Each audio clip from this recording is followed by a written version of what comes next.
Hello everyone, history with Abhilash channel में आपका स्वागत है। और हम लोग आज नई सीरीज शुरू कर रहे हैं करंट अफेयर्स की, जिसमें हिस्ट्री से जुड़े हुए करंट अफेयर को हम जरूर कवर करेंगे। तो चलिए आज की शुरुआत करते हैं। और आज का करंट अफेयर आपके लिए है हागिया सोफिया के बारे में जानना। ये हागिया सोफिया क्या है, तो मैं आपको बता दूं, हागिया सोफिया अभी की समय में एक मस्जिद है जो कि तुर्की जो कंट्री है उसका एक शहर है इस्तांबुल, वहाँ पर स्थित है। तो राम मंदिर जो अभी भूमि पूजन आज हुआ, उससे पहले मुस्लिम पर्सनल लॉ बोर्ड ने कहा कि हागिया सोफिया हमारे लिए एक उदाहरण है। और मुस्लिम पर्सनल लॉ बोर्ड ने कहा कि बाबरी मस्जिद एक मस्जिद थी और हमेशा बनी रहेगी। और इसमें उन्होंने एक मस्जिद का नाम लिया जिसका नाम है हागिया सोफिया। तो आइए जानते हैं हागिया सोफिया मस्जिद क्या है और इसी का उदाहरण मुस्लिम पर्सनल लॉ बोर्ड ने आज क्यों दिया। हागिया सोफिया शब्द का मतलब होता है पवित्र विवेक। ठीक, हागिया सोफिया का मतलब होता है पवित्र विवेक। ये एक इमारत है, ठीक है, जो अभी एक मस्जिद है। जो आपको साइड में फोटो दिख रही है वही ये मस्जिद है, जो कि तुर्की की राजधानी तुर्की की जो शहर है इस्तांबुल, उसमें स्थित है। अब ये बना कब क्या हुआ, तो सम्राट जस्टिसियन ने 532 ईस्वी में एक चर्च का निर्माण करवाया। ठीक, उन दिनों आप जानते हैं कि उस इस्तांबुल का नाम कॉन्स्टेंटिनोपल या कुस्तुनतुनिया होता था और यहाँ बाइजेंटाइन साम्राज्य का राज्य था, जिसे पूर्व का रोमन साम्राज्य भी कहा जाता था। तो 532 में एक चर्च बनाई गई जिसका नाम है हागिया सोफिया, जो कहाँ स्थित है, इस्तांबुल में, तुर्की के शहर इस्तांबुल में। और 532 में इसे हम इस्तांबुल को किस नाम से जानते थे, तो कुस्तुनतुनिया। इसके बाद आप लोगों ने पहले वीडियो में मेरे में पढ़ा था, जो हमने हिस्ट्री की सीरीज स्टार्ट की थी, कि 1453 में, है ना, कुस्तुनतुनिया पर अटैक हुआ था तुर्कों का। और उस कुस्तुनतुनिया पर उन्होंने अटैक करके उसको कब्जा कर लिया था और ओटोमन साम्राज्य वहाँ पर आ गया था।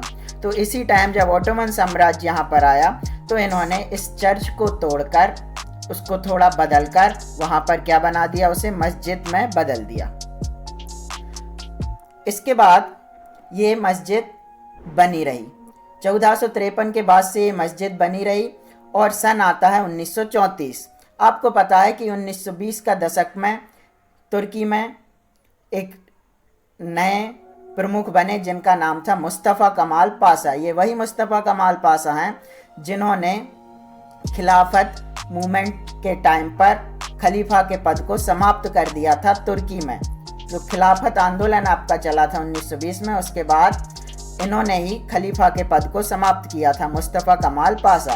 तो तुर्की के नए प्रमुख बने मुस्तफ़ा कमाल पाशा और उनने इस 1934 में इस मस्जिद को, जो कि विवाद था क्योंकि ईसाई और मुस्लिम दोनों में झगड़ा था, तो इसे उन्होंने म्यूजियम में बदल दिया और इसे एक म्यूजियम बना दिया।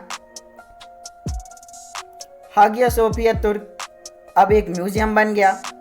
लेकिन आपको पता है तुर्की के राष्ट्रपति हैं अभी एर्दोगान, जो कि काफ़ी लंबी समय से तुर्की के राष्ट्रपति हैं और अभी भी वही हैं। जुलाई अभी 2020 में इस हागिया सोफिया मस्जिद को तुर्की के राष्ट्रपति एर्दोगान ने फिर से, जो म्यूजियम बन चुका था, उसे फिर से मस्जिद में बदल दिया और तुर्की के राष्ट्रपति इसमें बैठकर उन्होंने नमाज पढ़ी। तो फाइनली ये क्या था, चर्च था जिसे मस्जिद में बदला गया और फिर म्यूजियम में बदला गया। और उस म्यूजियम को अभी तुर्की के राष्ट्रपति ने फिर से मस्जिद में बदल दिया। एर्दोगान ने कहा कि इसे हम सांस्कृतिक धरोहर के तौर पर रखेंगे और यह पर्यटकों के लिए खुली रहेगी। तो आपने समझा कि ये जो हागिया सोफिया का उदाहरण दिया जा रहा है कि किस तरह चर्च को मस्जिद में बनाया, मस्जिद को म्यूजियम में बनाया और फिर म्यूजियम को बदलकर फिर से मस्जिद बना दिया गया। तो इसी तरह का उदाहरण दिया गया है राम जन्मभूमि और बाबरी मस्जिद के लिए, कि ये एक समय मस्जिद रहा, फिर इसे तोड़ा, मंदिर बनाया और इन्होंने कहा है कि समय बदलता रहता है, भविष्य में कुछ भी हो सकता है। ऐसा मुस्लिम पर्सनल लॉ बोर्ड का कहना है। आगे बढ़ते हैं। जब मुस्तफ़ा कमाल पाशा ने तुर्की में राज्य स्टार्ट किया था, उस समय उन्होंने इस्लामिक कानून को यूरोपीय सिविल कोड आ गया। इस्लामिक कानून क्या चलते थे सरिया, उसकी जगह इन्होंने यूरोपीय ढंग से बना दिया। संविधान में धर्मनिरपेक्षता को शामिल कर लिया था और महिला पुरुष को एक समान बनाने की कोशिश की थी मुस्तफ़ा कमाल पाशा में। लेकिन अभी जो सत्ता में हैं अर्दोगान, इन्होंने क्या किया, फिर से तुर्की को मुस्लिम लोकतंत्र के आदर्श देश को में बदलना इसको शुरू कर दिया। इसके बाद एर्दोगान ने हमेशा इस्लाम और मुस्लिमों के अधिकार को धर्मनिरपेक्षता से ऊपर रखा और उन्होंने देश की समस्याओं को कहा कि धर्मनिरपेक्षता इसके लिए जिम्मेदार है। माना गया कि हागिया सोफिया मस्जिद को भी जब उन्होंने इसमें मस्जिद को तब्दील करने का फैसला किया तो इन्होंने यहाँ की कट्टरपंथ जो समाज थी उसको खुश किया और फिर कहा कि इसको मस्जिद बनाने से फिर से हम सामान्य युग में लौट आएंगे।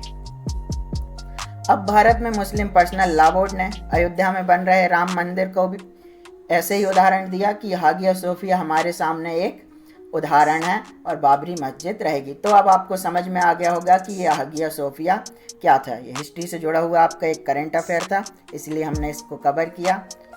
तो अब नेक्स्ट वीडियो में मिलेंगे, तब तक के लिए थैंक यू।